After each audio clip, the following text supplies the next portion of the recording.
Lots of people would take issue with the notion that there is such a thing as clean coal technology. Can you speak to that, especially considering how important the coal industry has been in Pennsylvania? Well, I just want to follow up on what Kumi said. Two quick points. Number one, as proof of what China is doing, the richest man in China, and China now has somewhat of a free enterprise economy, is a man by the name of Dr. Xi, who has a solar energy company. Single richest man in the nation of China. Secondly, it is very important. This is a battle that I believe, at least in our country, will be played out over the next 6 to 8 months, and there is a tremendous vested interests that are going to be arrayed against moving forward. All sorts of ads are going to come up that any sort of cap and trade or any sort of tax is going to hurt American business, is going to put us at a disadvantage, all those things. I even heard a TV commercial a couple of days ago talking about the benefits of CO2, the benefits of emitting CO2 into the atmosphere. It was absolutely stunning. But if you say things often enough and people are uninformed, they eventually listen to them. So I think it's important that at every level, mouth to mouth, door to door, community meetings, Rotary meetings, group and organizations, that this message be taken to people all over. And I think that's the job of people who are committed and who understand the issue. In terms of clean coal, look, I'm not saying that there's a guarantee that the technology can produce truly clean coal. But I think the upside to it is significant enough that we have to try. And the Clinton initiative, for example, thinks it's so important that they're in the process of designating funds and research help to 3 countries, to 3 sites in 3 separate countries to undertake an initiative. We have put in a bid to be that site for the United States. We're obviously a big coal state, one of the 5 biggest in the country. And it is my belief that there are ways to capture carbon and to successfully sequester it. I have no doubt that the science can do it. The question is, can it do it at an economically feasible level? If it can do it at an economically feasible level, then it becomes something that can be done and it can allow us to use coal as an asset. But again, we're not there yet. We're not there yet by any means. But all of the coal countries, Germany, China itself, all are looking at this issue very, very carefully because it's an asset that if it can be controlled, it's an asset that is too great to waste. I mean, if you look at the charts on demand, and demand is going to grow as science and technology take their place in not just the Indias and Chinas, but India and China demand was growing at a rapid pace, an incredibly rapid pace before the recession.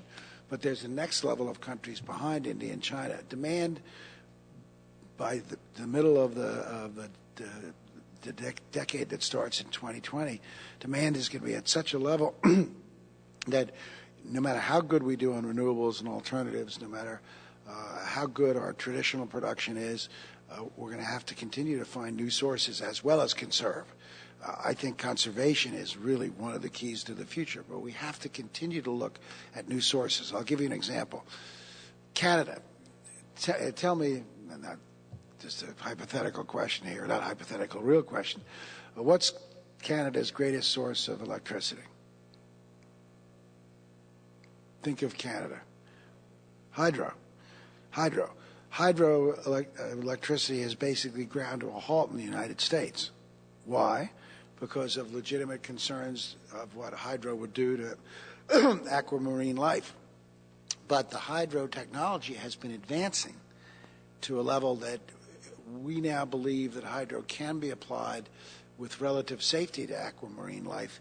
And we just sanctioned, our Department of Environmental Protection just sanctioned the first new hydro facility in Pennsylvania. PP&L is going to do it, and we have some support in terms of the research, in terms of protection of aquamarine life.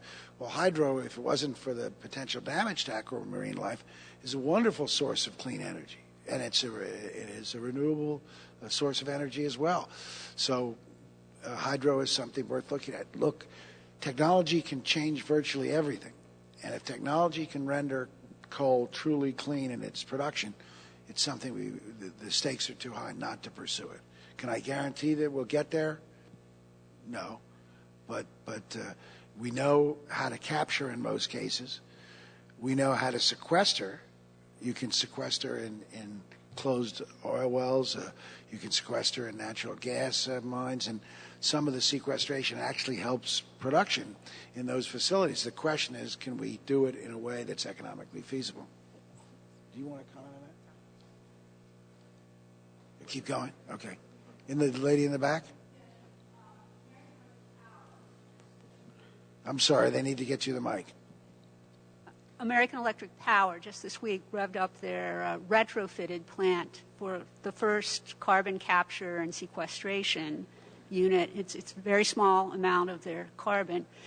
How likely is it that other plants can be retrofitted, taking into account that they will probably have to spend a lot of money to be able to pipe the CO2, to sequester it, and the fact that even AEP admits that this is probably going to double the price of coal, so you lose that advantage in terms of cost? Well, I think you're right. It's less likely that we'll go back and take existing plants and retrofit them.